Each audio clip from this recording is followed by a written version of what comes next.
Twits. Chapter 19. No bird pie for Mr. Twit. The next morning, when Mr. Twit came out with his huge basket to snatch all the birds from the big dead tree, there wasn't a single one on it. They were all sitting on top of the monkey cage. The roly-poly bird was there as well, and the Muggle-Wump and his family were inside the cage, and the whole lot of them were laughing at Mr. Twit. Still no bird pie for Mr. Twit. Mr. Twit wasn't going to wait another week for his bird pie supper. He loved bird pie. It was his favorite meal, so that very same day he went after the birds again. This time he smeared all the top bars of the monkey cage with the sticky glue, as well as the branches of the big dead tree. "Now I'll get you," he said, "whichever one you sit on." The monkeys crouched inside the cage, watching all this, and later on, when the roly-poly bird came swooping in for an evening chat, they shouted out, "Don't land on our cage, roly-poly bird. It's covered with sticky glue. So is the tree." And that evening, as the sun went down and all the birds came in again to roost, the roly-poly bird flew around and around the monkey cage and the big dead tree, singing out his warning. "There's sticky stuff now on the cage and the tree. If you land on either, you'll never get free. So fly away, stay up high, or you'll finish up tomorrow in a hot bird pie." Mr. and Mrs. Twit go off to buy guns. The next morning, when Mr. Twit came out with his huge basket, not a single bird was sitting on either the monkey cage or the big dead tree. They were all perched happily on the roof of Mr. Twit's house. The roly-poly bird was up there as well, and the monkeys were in the cage, and the whole lot of them were hooting with laughter at Mr. Twit. "I'll wipe that silly laugh off your beaks," Mr. Twit screamed at the birds. "I'll get you next time, you filthy feathery frumps. I'll wring your necks, the whole lot of you, and have you bubbling in the pot for bird pie before this day is out." "How are you going to do that?" asked Mrs. Twit, who had come outside to see what all the noise was about. "I won't have you smearing sticky glue all over the roof of our house." Mr. Twit went very close to Mrs. Twit and lowered his voice so that neither the birds nor monkeys should hear. "I've got a great idea," he said. "We'll both go into town right away and we'll buy a gun each. How's that?" "Brilliant!" cried Mrs. Twit, grinning and showing her long yellow teeth.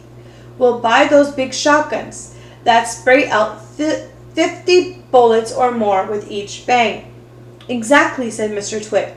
"Lock up the house while I go and make sure the monkeys are safely shut away." Mr. Twit went over to the monkey cage. "Attention!" he barked in his fearsome monkey trainer's voice. "Upside down, all of you, and jump to it. One on top of the other, quick!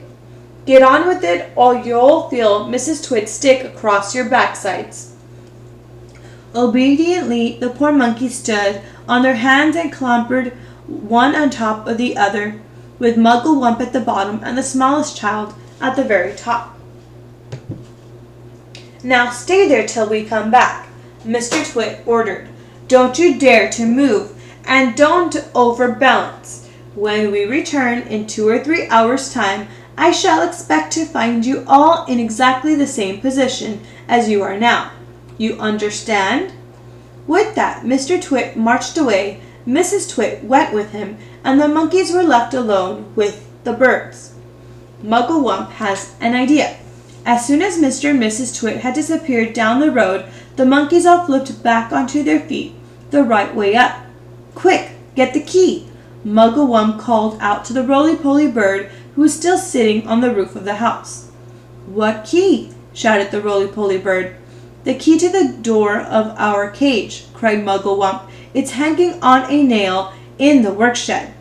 That's where he always puts it." The roly-poly bird flew down and came back with the key in his beak. Muggle-Wump reached a hand through the bars of the cage and took the key. He put it in the lock and turned it. The door opened. All 4 monkeys leapt out together. "We are free!" cried the 2 little ones. "Where shall we go, Dad? Where shall we hide?" "Don't get excited," said Muggle-Wump. "Calm down, everybody. Before we escape from this beastly place, we have one very, very important thing to do." "What?" they asked him. "We're going to turn those terrible Twits upside down." "We're going to what?" they cried. "You must be joking, Dad." "I'm not joking," Muggle-Wump said. "We're going to turn both Mr. and Mrs. Twit upside down with their legs in the air." "Don't be ridiculous," the roly-poly bird said. "How can we possibly turn those 2 maggoty old monsters upside down?" We can," cried Muggle-Wump. "We are going to make them stand on their heads for hours and hours, perhaps forever. Let them see what it feels like for a change." "How?" said Roly-Poly Bird. "Just tell me how." Muggle-Wump laid his head on one side and a tiny twinkling little smile touched the corners of his mouth. "Now and again," he said, "but not very often, I have a brilliant idea. This is one of them. Follow me, my friends, follow me." He scampered off toward the house, and the 3 other monkeys and the roly-poly bird went after him. "Buckets and paintbrushes," cried Muggle-Wump. "That's what we want next. There are plenty in the workshed. Hurry up, everyone. Get a bucket and a paintbrush." Inside Mr. Twit's workshed, there was an enormous barrel of hug-tight sticky glue and the stuff he used for catching birds. "Fill your buckets," Muggle-Wump ordered. "We are now going into the big house." Mrs. Twit had hidden the key to the front door under the mat, and the Muggle-Wump had seen her doing it, so it was easy for them to get in. In they went, all 4 monkeys, with their buckets of sticky glue. Then came the roly-poly bird flying in after them, with a bucket in his beak and a brush in his claw. The great glue painting begins. "This is the living room," announced Muggle-Wump. "The grand and glorious living room, where those 2 fearful, frumptious freaks eat bird pie every week for supper." "Please don't mention bird pie again," said the roly-poly bird. "It gives me the shudders." "We mustn't waste time," cried Muggle-Wump. Hurry up, hurry up. Now the first thing is this. I want everyone to paint sticky glue all over the ceiling, cover it all, smear it in every corner." "Over the ceiling?" they cried. "Why the ceiling?" "Never mind why," shouted Muggle-Wump. "Just do as you're told and don't argue." "But how do we get up there?" they asked. "We can't reach." "Monkeys can reach anywhere," shouted Muggle-Wump. He was in a frenzy of excitement now, waving his paintbrush and his bucket and leaping about all over the room. Come on, jump on the table, stand on the chairs, hop on each other's shoulders. Roly-Poly can do it flying. Don't stand there gaping. We have to hurry. Don't you understand that? Those terrible Twits will be back at any moment, and this time they'll have guns. Get on with it, for heaven's sake, get on with it." And so the great glue painting of the ceiling began, and all the other birds who had been sitting on the roof flew in to help, carrying paintbrushes in their claws and beaks. There were buzzards, wild ducks, woodpeckers, magpies, rooks, ravens, and many more. Everyone was splashing away like mad, and with so many helpers, the job was soon finished. The carpet goes on the ceiling. "What now?" they all said, looking at Muggle-Wump. "Aha!" cried Muggle-Wump. "Now for the fun. Now for the greatest upside-down trick of all time. Are you ready?" "We're ready," said the monkeys. "We're ready," said the birds.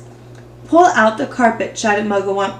"Pull this huge carpet out from under the furniture and stick it to the ceiling." "Onto the ceiling?" cried one of the small monkeys. "But that's impossible, Dad." "I'll stick you onto the ceiling if you don't shut up," snapped Muggle-Wump. "He's dotty," they cried. "He's balmy, he's batty, he's nutty, he's screwy, he's wacky," cried the roly-poly bird. "Poor old Muggles has gone off his wump at last. Oh, do stop shouting such rubbish and give me a hand," said Muggle-Wump, catching hold of one corner of the carpet. "Pull, you nitwits, pull!" The carpet was enormous. It covered the entire floor from wall to wall. It had a red and gold pattern on it. It is not easy to pull an enormous carpet off the floor. When the room is full of tables and chairs, pull, yelled Muggle-Wump. Pull, pull, pull. He was like a demon hopping around the room and telling everyone what to do.